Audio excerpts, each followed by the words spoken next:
Well, welcome once again to ARTbreak, everyone. So nice to meet under sunny skies instead of snowstorms. Well, I Love Lucy is perhaps the most beloved sitcom of all time, even though it first aired in 1951. It's picked up over the years many new fans as well as older ones who saw it originally. Largely due, I think, to the presence of its star, Lucille Ball, who went from being a B actress to the Queen of Comedy as a result. But there is much more to the Lucille Ball story than just I Love Lucy. To begin with, she was the first woman to head a Hollywood studio, and her studio, Desilu Productions, became the largest studio in the world while she was in charge. It brought into production a number of landmark shows in the golden age of television, including The Untouchables, Mission Impossible, and Star Trek. And I just might add briefly that were it not for Lucille Ball, there definitely would not have been a Star Trek. It's an interesting story too. Well, our guest today, Shannon Karol, is here to kind of give us a more in-depth appreciation of Lucille Ball. Shannon is our Director of Museum Education and Community Engagement, and she came here from as Director of Education at the Speed Museum in Louisville. And prior to that, she was Manager of Docent Programs and Gallery Teaching at the Dallas Museum of Art. So we're delighted to have her here today in a role both as a fan and educator to really give us further appreciation of Lucille Ball. So please welcome Shannon Karol.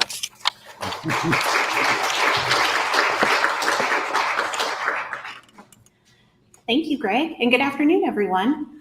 I am very excited to talk about Lucille Ball with you today. I remember watching I Love Lucy as a little kid, and Lucy has always been a part of my life, I feel like. And my parents, who are watching, so hi, Mom and Dad, they were always kind of baffled why their young daughter was in love with this television show from the 1950s. But as I've been diving into Lucy's biography and her history, she really is a role model and a groundbreaking figure in the history of Hollywood. And she is a perfect connection to the KIA's current exhibition, Art, Music, and Feminism in the 1950s. So that exhibition, which is on view across the lobby, if you haven't seen it yet, celebrates the groundbreaking artists and musicians who were charting new territory in the 1950s. And one of the roles I played with that exhibition was coming up with a YouTube playlist, which is on view in what we're calling the living room in the gallery. And it's music clips and film and television clips, including the famous candy factory scene from I Love Lucy. And so that was kind of the jumping off point for the idea for this particular presentation. And I should say, I'm usually sitting where you are. I'm usually in the back of the auditorium, counting how many people are here, working with Miriam to line up speakers. So I'm excited to be on this side of the podium today. If you have not yet seen Art, Music, and Feminism in the 1950s, the exhibition is divided into 4 thematic categories: the canvas ceiling, She Rose, Her View of the World, and She's Making a Comeback. And there is another star of the 1950s who fits into each of those categories, maybe with the exception of She's Making a Comeback because she's never gone away, and that person is Lucille Ball. In 2010, my friend and I dressed as Lucy and Ethel for Halloween. So as I said, my love for I Love Lucy goes way back. When I think of I Love Lucy, I think of these iconic moments. I think of Lucy arriving in Hollywood, dumping a pie in the face of William Holden, and then having to dress in disguise when Ricky brings him home to their hotel suite. Of course, ultimately setting her nose on fire as she tries to light a cigarette. Or Lucy trapped in a freezer with a dozen sides of beef with icicles growing on her face. Of course, the candy factory scene. I can hear this photo, that woman screaming, "Speed it up a little," putting Lucy and Ethel to the test as they stuff chocolate into wrappers on the conveyor belt. Or Lucy and Harpo Marx mirroring each other again in Hollywood. and of course the famous grape stomping episode set in Italy, and everyone's favorite, Vitameatavegamin. So my goal with this art break is to distinguish between the television character, the iconic television character of Lucy Ricardo, and Lucille Ball, the groundbreaking television pioneer of the 1950s. Many people think that they know Lucille Ball because they know and love Lucy, but there is more to Lucille Ball's television legacy than many people remember. So to set the groundwork, here's baby Lucy. Lucille Desiree Ball was born August 6th, 1911 in Jamestown, New York.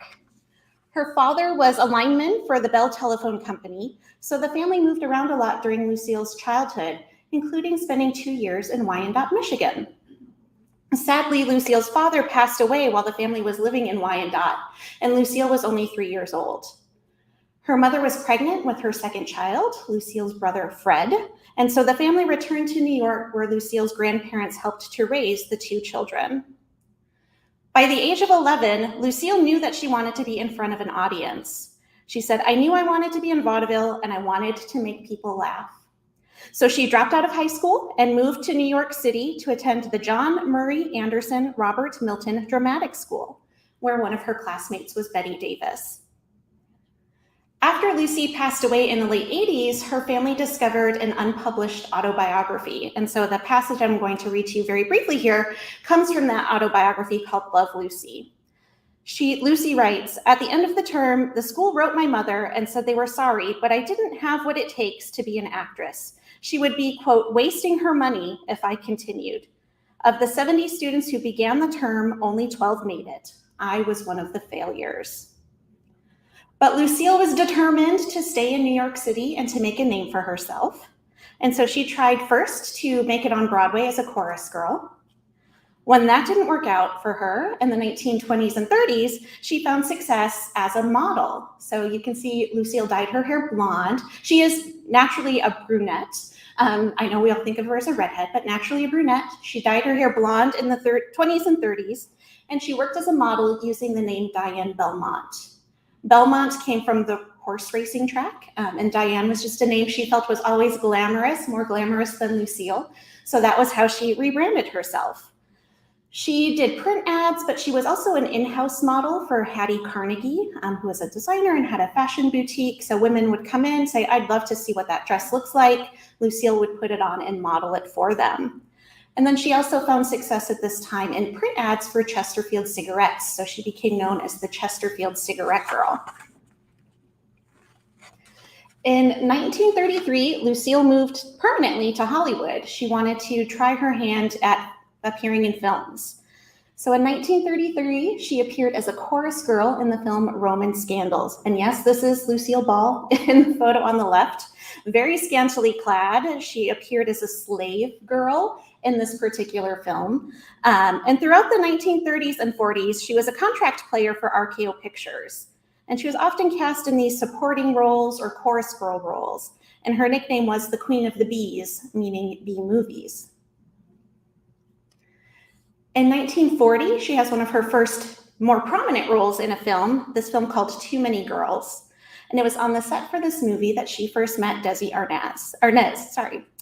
Lucille's role was playing a celebrity heiress, and Desi played one of her bodyguards. In the film, all of the bodyguards signed an anti-romance clause saying that they would not fall in love with the heiress that they were protecting. So they were meant to stay away from her character. But the same was not true for Desi and Lucille. It was during the filming of this movie that they fell in love, and shortly after it finished filming on November 30th, 1940, they eloped. And this is a photo of him carrying her over the threshold of his dressing room at the Roxy nightclub in New York the night of their wedding. In 1942, Lucille begins to be cast in starring roles in films. One of her first big roles was in The Big Street with Henry Fonda. In these early years, Lucille was really known as a serious dramatic actress. In this particular film, her character is named Gloria Lyons. Gloria was a famous singer who was pushed down a flight of stairs by a jealous boyfriend, and Lucille spent most of the filming in a wheelchair. So this was definitely a very dramatic role for her, but also a romantic role, kind of different from the Lucille Ball that most of us probably think of when we think of her as an actress. The next year, in 1943, she stars in the film Dewberry Was a Lady. She again plays a nightclub singer, but this time is not in a wheelchair. And this particular role, she is trapped in a love triangle with Gene Kelly and Red Skelton. To me, it's funny that these two big starring roles in the 40s feature her as a singer and dancer, because I think for most of us, when we think of Lucy Ricardo, we think of a woman who can't carry a tune.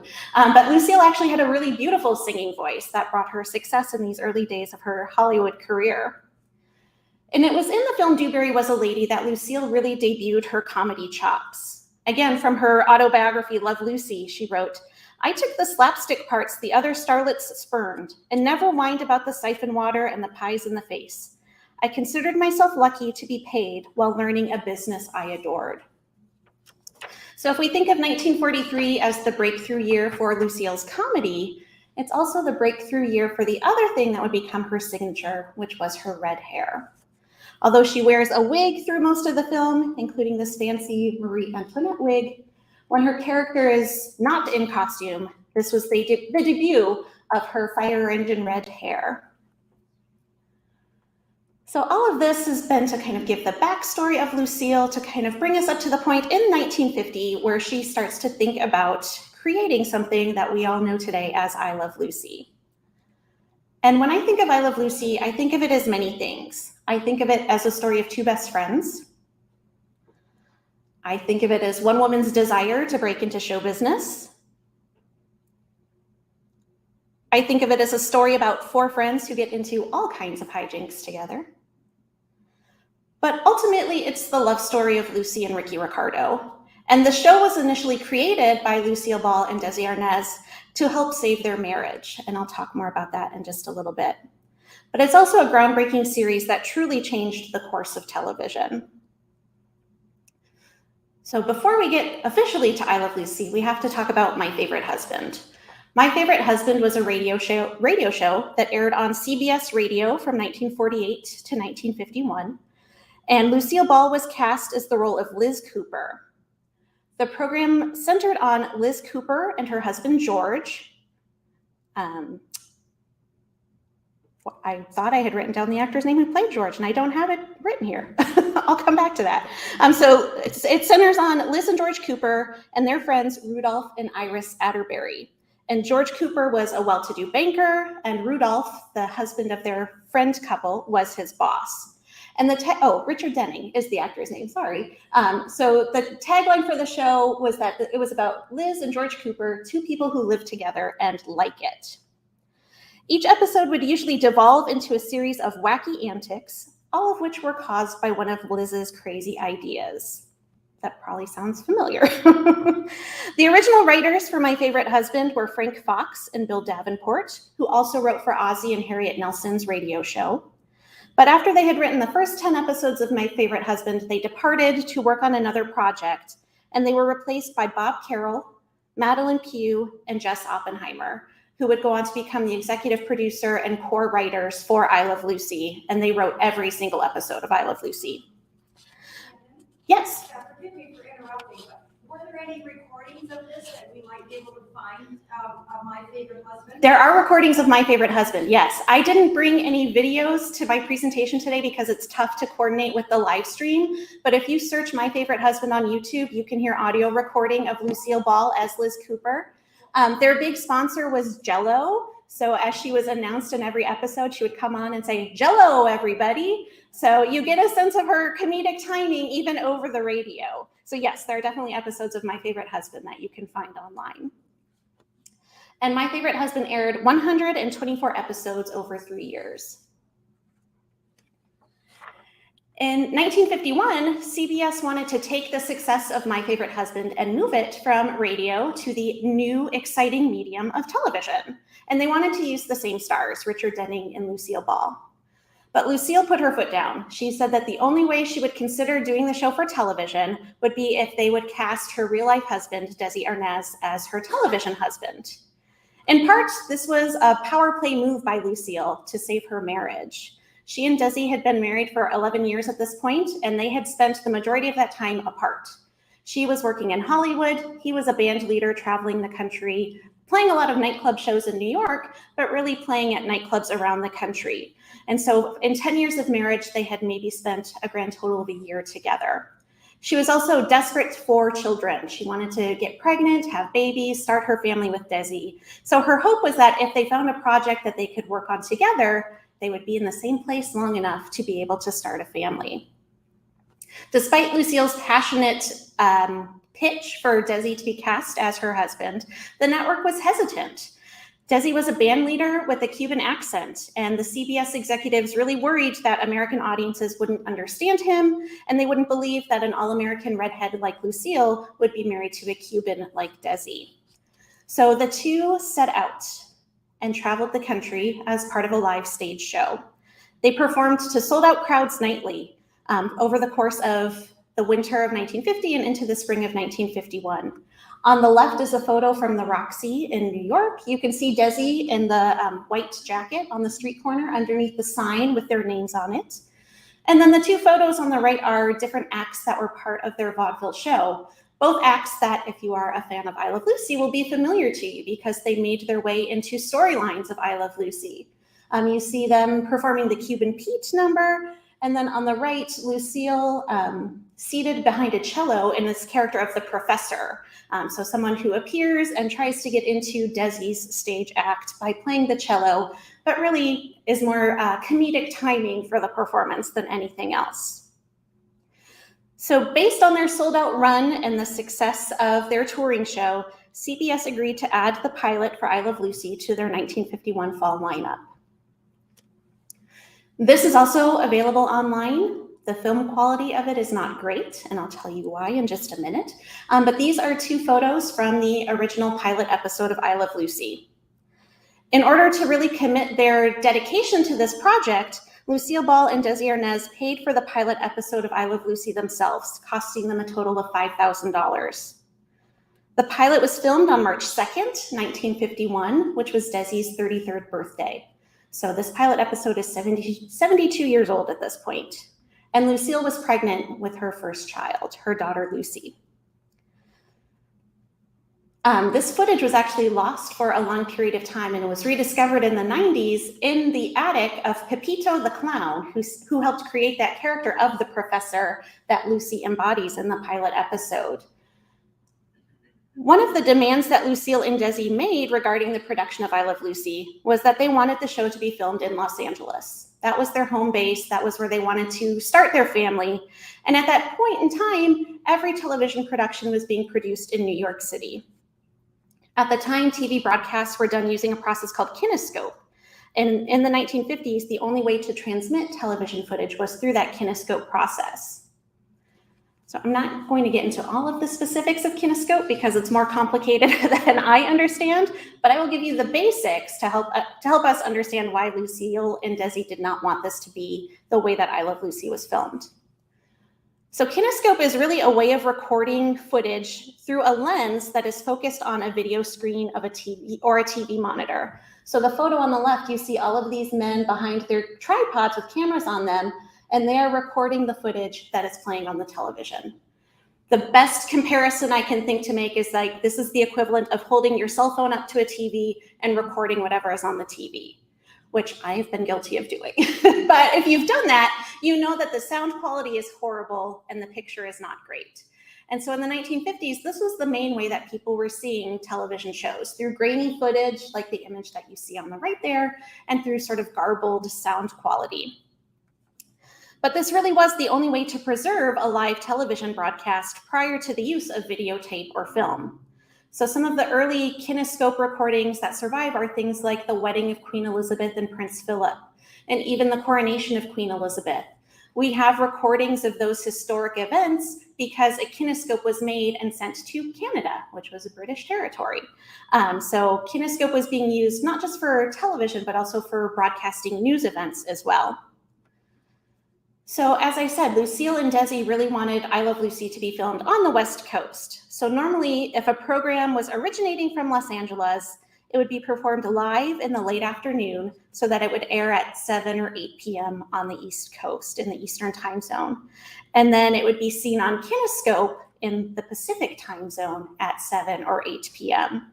But really, Lucille and Desi, as I said, put their foot down. They wanted to find a way to preserve I Love Lucy, but to ensure that it was being put out into the world in the best possible quality. And so Desi proposed the solution to shoot each episode on film rather than to broadcast it live, which was pretty revolutionary in 1951. This allowed them to shoot episodes weeks ahead of time, which would become very convenient in 1952. More about that shortly. But more importantly, because Desi made the decision to record on film, it meant that a recording could be saved and played more than once. Something like a kinescope is really sort of a one and done type of production. But by recording things on film, Desi could play the same episode over and over again. Desi Arnaz is basically the inventor of the television rerun. And he set a pattern that is still used in television production today. So I thought I'd give you a few views of the I Love Lucy set just to talk a little bit about how this camera system worked. So as we said, instead of using kinescope, I Love Lucy was shot on 35mm film using a 3-camera system. So one of the cameras was set to record wide-angle shots, one was set to record close-ups, and then third camera was kind of catching middle ground or side angles, whatever they decided was needed at that particular scene. Because you're filming the same scene from different viewpoints, you don't have to repeat the same scene over and over and over again like you would if they were using one camera or one angle at a time. So this innovation really reduced the length of time that it took to film a television episode. Desi is usually credited as the inventor of this system, but there were other television productions that have been forgotten by history that were using this 3-camera system as early as 1947, but Desi was really the first one to commit to recording footage on film as opposed to kinescope. Now, as you might imagine, this was a very expensive proposal that Desi was putting forth. They had to buy multiple cameras, but they also had to stockpile all of this 35mm film. So CBS was not very pleased with Desi's suggestion because they felt that it would double, if not triple, the production costs for this new show, which they weren't even sure people were going to tune into.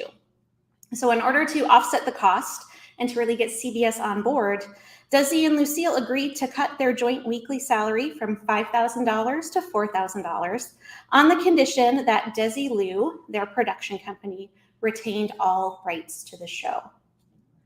That was also groundbreaking. Normally, the network would have owned any footage, anything that was created as part of a CBS program. So for Lucille and Desi to, stake their claim, say, this is our show, we want all the rights to it, it paid quadruple, quintuple what they would have made for one episode of I Love Lucy. So when CBS agreed to this deal, in one fell swoop, Desi and Lucille invented reruns, they paved the way for syndication, and they pulled off what would become one of the most lucrative deals in television history. And this is an aerial view of the I Love Lucy set. So you can see, what the set looked like, the 3 cameras set up in the Ricardo's living room. You have Lucy and Ricky's bedroom to the left, the kitchen to the right, and then on the far right, of course, the Tropicana nightclub.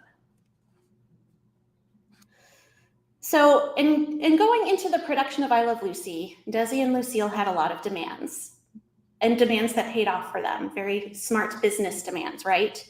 But Lucille had one other item that she required. She refused to do I Love Lucy if she could not perform in front of a live studio audience. She knew that she performed better when she had a live reaction from the crowd, when she could see their faces, when she could hear their laughter and their applause.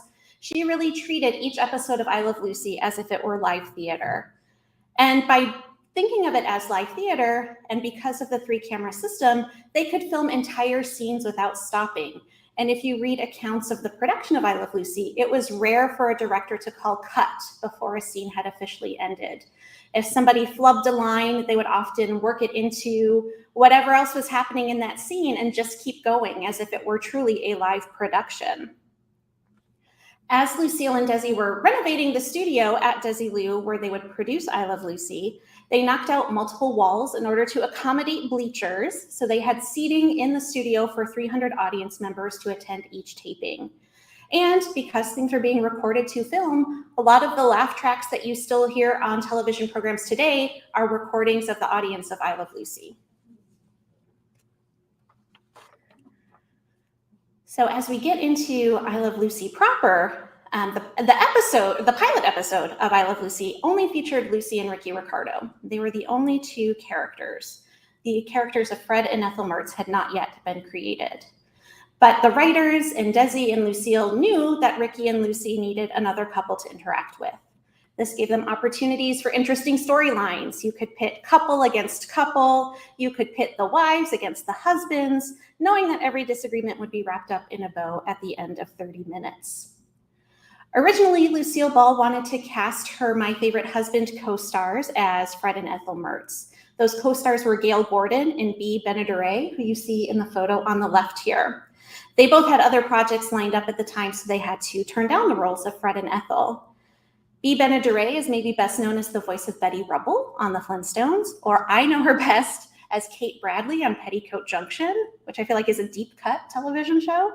And Gail Gordon was best known as Mr. Wilson on Dennis the Menace, but also as Theodore J. Mooney on The Lucy Show. So Lucy did go on to work with him again later in her career. And both of these actors would guest star on episodes of I Love Lucy. But ultimately, William Frawley and Vivian Vance were cast as Fred and Ethel Mertz. William Frawley was a pretty prolific vaudeville star and character actor, and he actually called Lucille Ball personally to pitch himself as the best actor to fulfill the role of Fred Mertz. And Vivian Vance at the time was best known as a stage actress, and because Lucille was pregnant with her daughter as they were filming the pilot and trying to cast the role of Ethel, Desi and the show's producers drove across California to see her in a theatrical production, called Lucille, said, "This is it, we found our Ethel," and basically offered her the job on the spot. So now we have Ricky, Lucy, Fred, and Ethel. And I Love Lucy debuted on October 15th, 1951. The show ran for 6 seasons, airing 180 episodes, with the final episode airing on May 6th, 1957, before it transitioned to the Lucy Desi Comedy Hour, and I'll talk more about that in a little bit. Lucille Ball was 41 years old when I Love Lucy debuted, and she had just given birth to her first child. And it's funny to think of myself doing my research for this presentation because I too am 41 years old. So it's fun to kind of come back to Lucy at this point where we're the same age and thinking about like where her career is going off to, where my career is and where I'm going. So it's a fun little synchronicity with Lucy that I'm feeling right now at this point in time. As you know, the show centers on Ricky Ricardo, who is a young orchestra leader, the band leader at the Tropicana nightclub, and his wife Lucy, who is supposed to be an ordinary housewife, but who has showbiz fantasies, but maybe not so much talent. Again, this is from Lucille's autobiography, Love Lucy. She wrote, "As Lucy Ricardo, I played a character very much like Liz Cooper on my radio show. Lucy was impulsive, inquisitive, and completely feminine. She was never acid or vicious. Even with pie on her face, she remained an attractive and desirable female, stirred by real emotions. Lucy Ricardo's nutty predicaments arose from an earnest desire to please." So it's fun to kind of hear her perspective on this beloved character. In the very first episode of I Love Lucy to air, Ricky says to Lucy, "I want my wife to be a wife. I want you to bring me my slippers when I get home, prepare my dinner, and raise my children," which I think probably sums up the picture we have of that ideal 1950s housewife. But Lucy Ricardo and, of course, Lucille Ball wanted more than that. Remember, she started this show because she wanted her husband to be home, she wanted a family, but she also didn't know what to do with herself when she wasn't working. So she was looking for that work-life balance at this point in her life. Again, from Love Lucy, Lucy writes, "The audience could identify with my problems, my zaniness, my wanting to do everything, my scheming and plotting, the way I cajoled Ricky. People identified with the Ricardos because we had the same problems that they had." So as Lucy and Ricky Ricardo become beloved figures, Lucille Ball and Desi Arnaz become beloved figures in Hollywood as well. And part of what led all of this to happen was the creation of their own production firm, a Desilu production. So let's talk about Desilu and what that meant for them. Desilu Studios was formed in 1950, and the name is a portmanteau coming from the combination of Desi and Lucille's first names. This was also the name that they had given to their ranch, which was the first home that they owned together. So Desilu was sort of their pet name for anything that they co-owned. In its early years, it was the second largest independent television production company in the United States.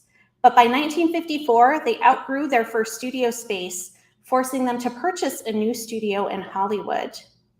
Desilu was owned jointly by Lucille and Desi. They were equal partners. Lucille was responsible for the creative choices, while Desi handled the business side of things. And I love the photo on the left, which was taken in the Desilu offices with the photos of them as babies, our president and vice president. So this is their second location. This is the property that they purchased in 1954. By 1957, they grew so large that they bought out the RKO Pictures studio lot, which is where they first met in 1940 on the set of Too Many Girls. They also purchased its famous 40 acres outdoor shooting area, which is probably best known as the outdoor set for Mayberry, because the Andy Griffith Show was also produced by Desilu Productions. With their 1954 and 1957 purchases of these additional sound stages, they had a total of 33 sound stages, which was 4 more than MGM and 11 more than 20th Century Fox had in 1957. So this is pretty prolific for these two TV stars. And Desilu was incredibly profitable, generating more than $32 million in revenue during the 1958-1959 television season. And their biggest profit came from Lucille Ball. So how can a show about a zany housewife who wants to get into her husband's nightclub act still be so popular 70 years later? How is it so groundbreaking? We've already talked about what went into creating I Love Lucy. It's how it was pioneering the use of multiple simultaneously filming cameras, how it used a live studio audience, how it was shot on 35mm film. But it was also the first show to depict an interracial couple on television. It was groundbreaking in 1951 to see on television a white woman married to a Cuban man. Remember, Lucille wanted Desi cast as Ricky because she wanted to do something with her husband. She wanted to be in the same place with her husband. She wasn't being political by asking for Desi to be cast as her husband, but she wanted to prove that people would believe that this American woman could be married to a Cuban man and that they would be happy and have this fulfilling life together. In 1952, during its second season, I Love Lucy became the very first sitcom to reach #1 in the Nielsen ratings, where it stayed for 4 of its 6 seasons. And despite the hesitation by CBS that the public wouldn't believe Lucille and Desi were a real couple, the public loved them. Job switching, which is the first episode of season 2 of I Love Lucy. Over the course of 6 seasons, we see Lucy and Lucy Ricardo on this upward trajectory through American society. They start out living in a modest 2-bedroom apartment. Of course, Fred and Ethel Mertz are their landlords. But as they grow more successful, we see them moving into a 2-bedroom apartment. We see Ricky making a movie in Hollywood. We see him going on tour in Europe with his band, ultimately leading to Lucy and Ricky buying a house out in the countryside, leaving New York City and moving out to the suburbs. But it's also a tale about how women were making their voices heard in the home. So in episode 1 of season 2, Job Switching, we have Lucy and Ethel leaving the apartment, going out in search of a job.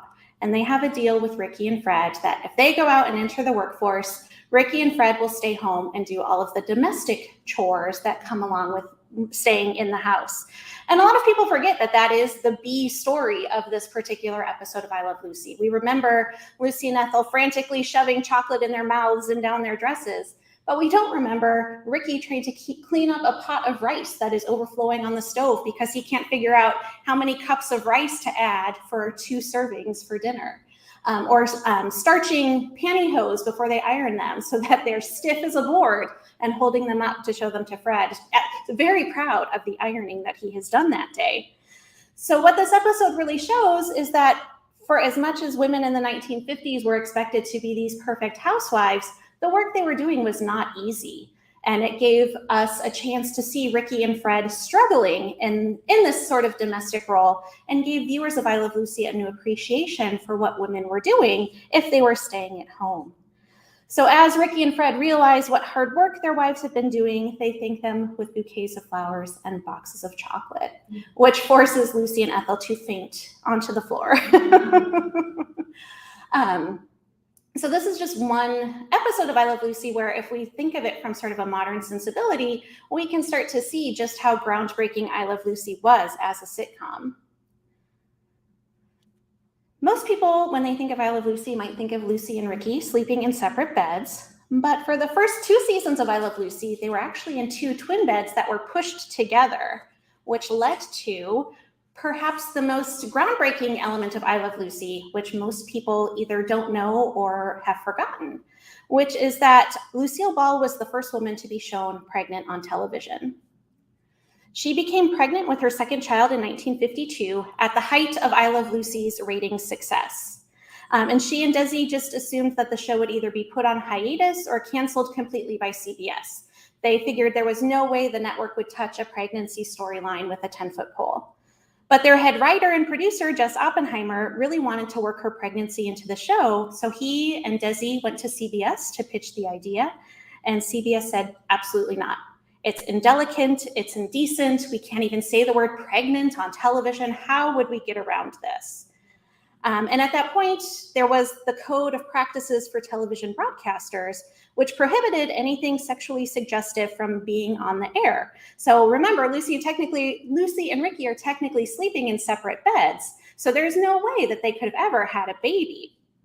But Lucille and Desi really fought with CBS. They wanted to continue making the show.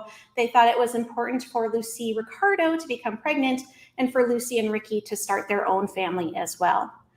So CBS agreed with a couple of conditions, one of which was that they could never say the word pregnant. But their other condition was that every episode of the pregnancy storyline of I Love Lucy had to be run past 3 religious figures. This is not a joke. A priest, a rabbi, and a minister had to approve every episode of I Love Lucy before the shows were able to be shot and aired while the character of Lucy Ricardo was pregnant. And Desi Arnaz very proudly reported that the priest, minister, and rabbi never changed a single line or plot point of those 6 episodes. On December 8th, 1952, Lucy is enceinte aired. Enceinte is the French word for pregnant. So that was their workaround there. And then and that's the photo that you see on the left. This is my absolute favorite episode of I Love Lucy. Lucy has dreamed since she was a little girl how she's going to tell Ricky she's pregnant. She tries multiple times over the course of the day and he gets distracted by the telephone or the newspaper. So ultimately she goes down to the Tropicana anonymously requesting a special song, We're Having a Baby, My Baby and Me. And so she asks Ricky to sing the song and he goes table to table trying to figure out who in the audience is pregnant and has requested this song, only to learn that it is his wife and he himself is going to become a father. Subsequent episodes during this pregnancy storyline show Lucy learning how to change diapers, debating baby names, and having crazy pregnancy cravings like pouring sardines into a pint of ice cream, which is what you see on the top right there. And of course, Ricky, feeling left out, wants a little bit of attention himself as well. So that's the photo on the lower right. On January 19th, 1953, both Lucy Ricardo and Lucille Ball welcomed sons. Lucy Goes to the Hospital, which was the episode featuring the birth of little Ricky, was viewed by 44 million people. In 1953, that number is huge. And that's 15 million more viewers than would tune in to see President Eisenhower's inauguration, which aired on television the very next day. 71.7% of American households tuned in to Lucy Goes to the Hospital, and it remains one of the most viewed broadcasts in television history. A few months later, on April 3rd, 1953, Desi Arnaz Jr. made his debut on the cover of TV Guide. So that's what you see on the left here. And interestingly, this is the first ever issue of TV Guide. So Lucille Ball records another first. Her son is the first cover star of the very first issue of TV Guide. And on April 20th, 1953, the first new episode of I Love Lucy, starring Little Ricky, which was called No Children Allowed, aired on CBS. And so the photo on the right is a still from No Children Allowed with Lucille posing with the baby who played Little Ricky. So Little Ricky was born in January. He doesn't really make his appearance until April. So what was CBS airing during this period of time? While Lucille was on maternity leave, she and Desi devised a couple of different ways that they could fill that 3-month gap in their production schedule. They filmed some short preview moments of episodes in real time, which then set up flashback episodes. So you would see the character of Lucy, but she wouldn't really be in the rest of the episode. But this also was really the first opportunity that Desi had to air those recorded episodes of I Love Lucy. These were the first rerun episodes of I Love Lucy to run. So that was really how they filled those 3 months, by showing old episodes of I Love Lucy from season 1 or the beginning of season 2.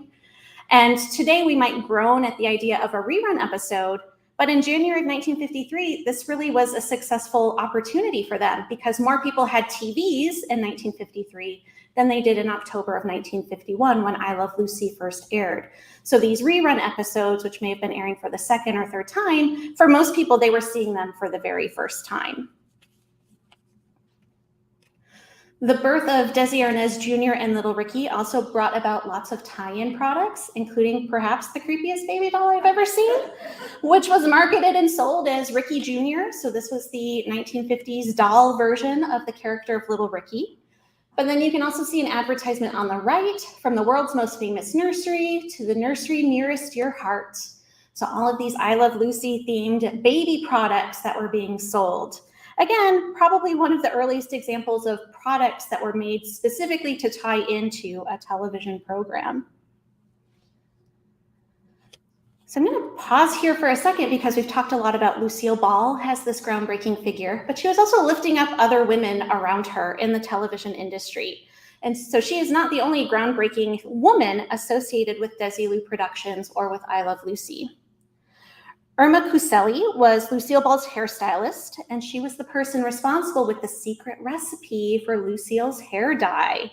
Bottles of the henna were kept in her garage for safekeeping. So she was the person responsible for creating that signature hair color. But she also was the first hairstylist to be credited on a television program. So if you watch the credits for I Love Lucy at the end, you'll see Irma's name appearing on screen of every episode as the hairstylist for the series. So first woman to be credited in that way. And she stayed with Lucille Ball for the duration of her career. So she was one of Lucille's trusted advisors and, of course, as I said, the keeper of that secret hair dye color. Madeline Pugh, I've already mentioned her name once, but early in her career, she was a staff writer for CBS Radio in Hollywood. And she forged a partnership with her fellow staffer, Bob Carroll Jr., that would last for more than 50 years. Together, they wrote over 400 episodes of television and over 500 episodes of radio programs. And Madeline Pugh was one of the first female comedy writers to work in television. Again, I love the photo on the right. Madeline Pugh, girl writer. Her claim to fame on the set of I Love Lucy. She and Bob Carroll Jr. contributed to every episode of I Love Lucy, and they were nominated for 3 Emmys for their work on the show. And they also wrote episodes of all of Lucille Ball's subsequent series, including the Lucy Desi Comedy Hour, The Lucy Show, Here's Lucy, and Life with Lucy, which was Lucille Ball's last television show. The photo on the left is from the set of Life with Lucy in the late 80s. And of course, when you think of Lucille Ball, you probably think of 2 people, either Desi Arnaz or Vivian Vance, Lucy's right-hand girl.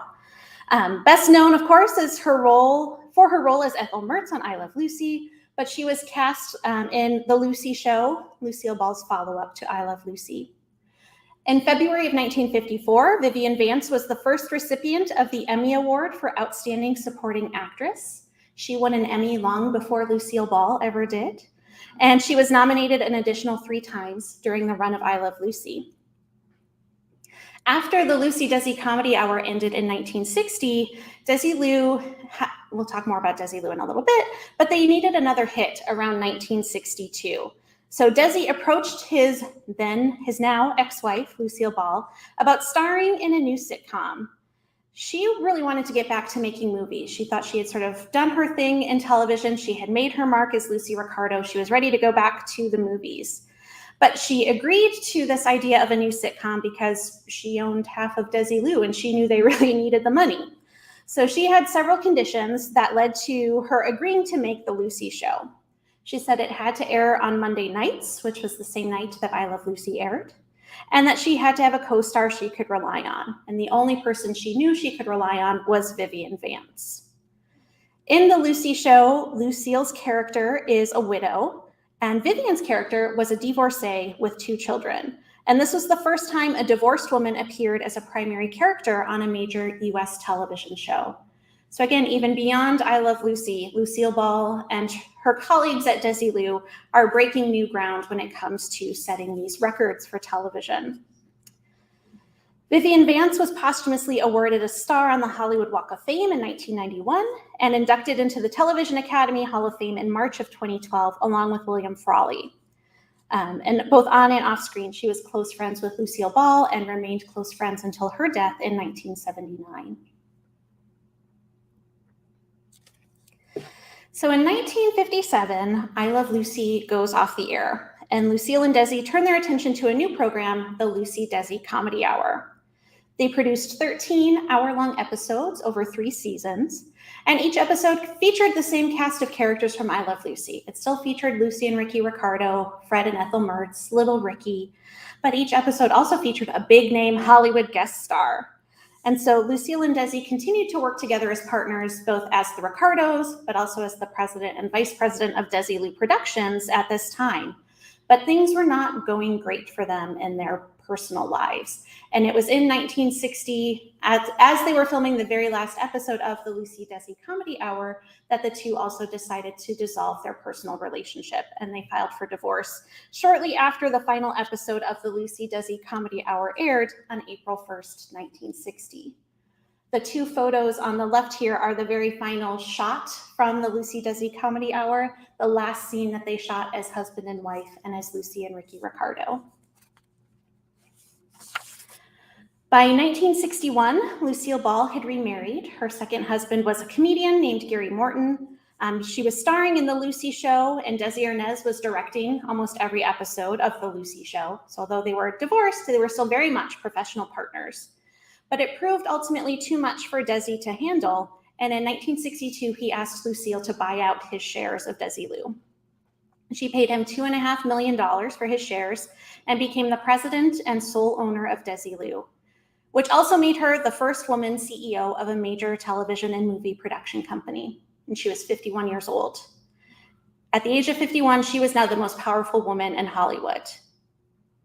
In 2016, her daughter, Lucy Arnaz, said, "Mom hated the business side. She gets a lot of credit for being the first woman to run a studio, but she hated that whole thing. She just wanted to be Lucy, just wanted to do her show and not be worried about any of that business stuff. That was my father's domain." Even if Lucille hated it, she was very skilled and very successful at it. So here we see her in still photos from various Desilu board meetings, consulting with other members of the board. But her biggest legacy as the studio head of Desilu happened in 1963. Once again, she was aware that they really needed a big hit. I Love Lucy had ended 3 years earlier. The Untouchables, which was their other big production, had ended in 1963. So Lucille was presented with the idea for a pilot, and she thought it was a great idea. It was pitched to her as something, the way she envisioned the pitch was that it was a show about traveling USO performers during the war, which was something that she had personal experience with. So this is a photo from the 1940s during World War II, Lucille Ball traveling to entertain the troops overseas. So this idea of stars trekking across the globe to entertain the troops. So she, hopefully you picked up on my hint, she was pitched the idea of Star Trek. And she thought it was about USO shows. So she said, yes, of course we'll produce this. This is something near and dear to my heart. But as her board of directors started learning more and more about what this pilot consisted of, they started to raise concerns. This is too expensive. This is going to bankrupt us. This is too obscure. Who's going to want to watch a television show set in outer space? But Lucille really dug in and she advocated for the production of the pilot episode of Star Trek. I think probably in the back of her mind was knowing that she was met with resistance when she pitched her own pilot episode, 13 years earlier to CBS. She wanted to prove again that she had what it takes to create successful television. So she was the producer of the pilot episode of Star Trek, which was called The Cage, and it bombed. It was not successful at all. So in 1965, the creators of Star Trek came to Lucille and to Desilu Productions with a second pilot episode. Lucille again overruled the objections of her board about the cost and the obscurity of the show. She agreed to finance the pilot, which was called Where No Man Has Gone Before, and it was picked up by NBC. It won its time slot. The very first episode of Star Trek to air was the #1 show on television that week. So once again, Lucille Ball stuck to her guns, committed herself to this project that she believed in, and had another success on her hands. One of her board members at Desilu said, if it were not for Lucy, there would be no Star Trek today. And in 1963, she also successfully committed to funding the pilot for another big hit television show, which has spawned a massive movie franchise, and that show was Mission Impossible. Oops. So this is the 1966 annual report for Desilu Productions. At its peak in the 1960s, it was the largest and most prolific independent production studio in the world.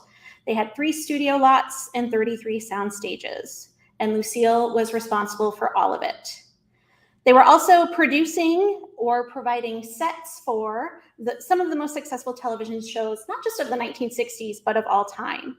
Things like Star Trek and Mission Impossible, but also Mannix, The Twilight Zone, The Andy Griffith Show, That Girl, my other personal favorite, The Dick Van Dyke Show.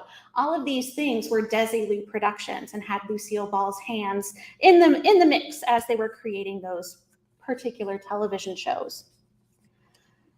In 1967, Lucille decides she's ready to get back to making movies. She has done everything she possibly could as a studio head. She wants to get back to the creative side of things, get back in front of the camera instead of behind it. So in 1967, she sold her shares of Desilu to Gulf and Western for $17 million. In 2021, that is the equivalent of $138 million. The studio was rebranded as Paramount Television, and when Lucille left the lot after the sale of Desilu, she took the Lucy show with her. It was the only Desilu asset not included in the sale to Gulf and Western. And what you see on the screen is her farewell letter to all of her Desilu colleagues. To all Desilu employees, I should like to convey to all of you my sincere gratitude for the loyalty and service you have given me throughout the years. I feel confident that under the new leadership, your work will be equally appreciated as it has been in the past. I have nothing but the greatest confidence and hope for the future. My sincere thanks to all of you. Gratefully, Lucy. After the sale of Desilu, Lucille does establish her own new production company, Lucille Ball Productions, in 1968. And the company went to work on her new series that also debuted in that same year called Here's Lucy. And what is unique about Here's Lucy is that it starred her real-life children. Lucy Arnaz and Desi Arnaz Jr. were her co-stars in Here's Lucy. The program ran for 6 years and enjoyed several years of rating success. And then Lucille Ball returned to network television in 1986 with the short-lived Life with Lucy.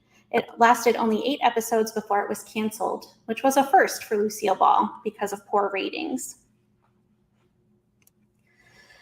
Lucille Ball achieved much fame and recognition both during her lifetime and after her death. She has 2 stars on the Hollywood Walk of Fame, one for motion pictures and one for television. She received both stars on February 8th, 1960, so in the lead up to those final episodes of the Lucy Desi Comedy Hour. And Desi Arnaz received his 2 stars on that same date as well. In 1999, Time magazine named Lucille Ball one of the 100 most important people of the 20th century. She was inducted into the National Women's Hall of Fame in 2001. She won 4 Emmy Awards over the course of her career, and she was awarded an honorary Golden Globe called the Cecil B. DeMille Award.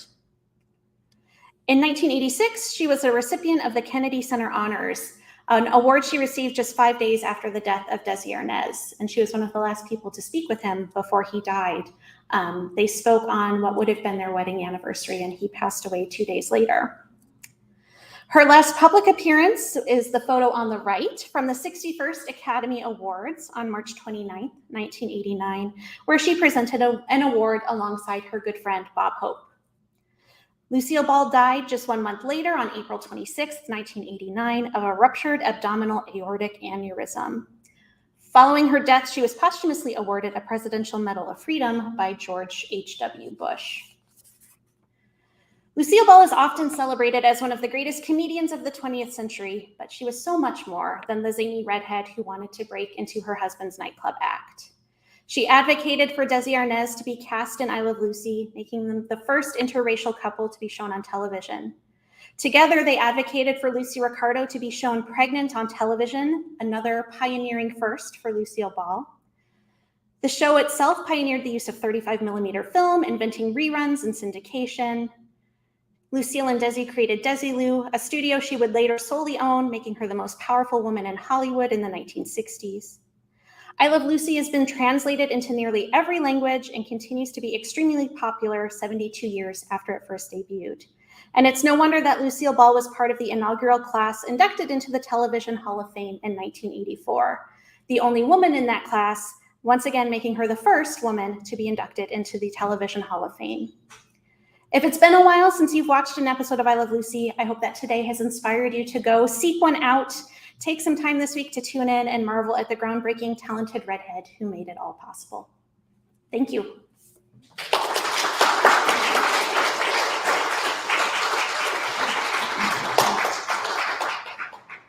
We have a few minutes for questions if you have any. Yes?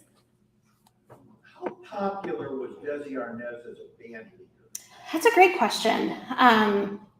I can't answer it fully, but he was selling out nightclubs with his band. They were booked into all of the biggest, most major nightclubs around the country. So he started off playing with Xavier Cugat, who was like the biggest band leader in the 40s and I guess the 50s. But Desi separated from him and became equally successful in his own right. I mean, he was selling records and selling out nightclubs, so he was fairly successful. I mean, he would have been a known name when he was cast as Ricky Ricardo. Yeah. I just wondered, in one of your first slides, it had Lucy's name as Lucy Desiree. What was that something she? That is her given middle name. Her given middle name was Desiree. Really? Yes. And then she married Desi, yes. Her daughter is Lucy Desiree as well. But I'm sure that is also a tribute to her father. Any other questions?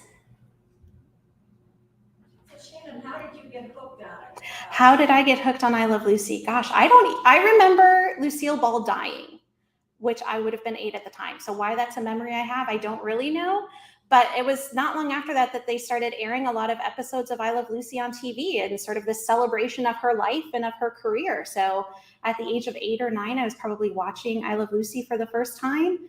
This was around the birth of like Nick at Night in TV land too. So they were airing classic television 24 hours of the day. And I Love Lucy was always one of the ones that I would stop on and watch. So it's...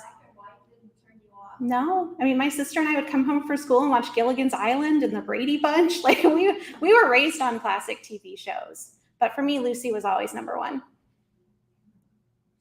Yeah. I had wondered about that too. When this color TV started? Oh, what? We know that she has red hair, but black and white TV when we started. Right. So I don't know when color TVs were widely available. I didn't dive into that in my research, but there would have been movies, obviously, that were in color that let people know that Lucy Ricardo was a redhead, or magazine photos, news photos, things like that would have been printed in color. In the last couple of years, folks have been going back and colorizing old episodes of I Love Lucy. So on YouTube, you can find some of those episodes in color now too, which is the same, but also a very different viewing experience. Yes. I went to the Lucille and Desi Desi Museum in Jamestown. And in that museum, they have a bedroom set that was an exact duplicate of what they had on television. Mm-hmm. So they sold a line of furniture. Are they credited with developing merchandising associated with TV, movies, and so forth? Yeah, I don't know that they got any kickback from any merchandise that was produced as sort of branded with that I Love Lucy brand, like the nursery sets that I showed. But yes, there is the Lucy and Desi Museum in Jamestown, New York, which was Lucille's hometown. I have photos from visiting Universal Studios as a kid where they had recreated I Love Lucy sets. So the sets are out there, like actual set pieces from the show, but there were these replicas that were created for people so that they could have the Ricardo home in their home. But I didn't come across anything in my research that said if Lucy and Desi got any cut of that. Well, I think Desi was fun enough. You got a cut. Lucille and Desi were all over movie Hollywood in the last couple of years, being the Ricardos on Amazon. If you've not watched that, is a great way to learn a little bit more about them. And then later that same year, Amazon worked with Amy Poehler to direct a documentary about Lucille and Desi, which their daughter, Lucy Arnaz, played a big part in too. So if you want to dive even deeper into this, I would recommend both of those films on Amazon as well. Julie. Okay, yeah, June 1951 was the first color TV show. Okay, Julie is saying June 1st, 1951, first color TV show. And 1954, the first evening situation comedy regularly. Okay, and then 1954, the first television comedy aired on TV. Thank you, Julie. And thank you all for joining us today. Like I said, I hope you'll go home and watch some I Love Lucy and have a great rest of your day.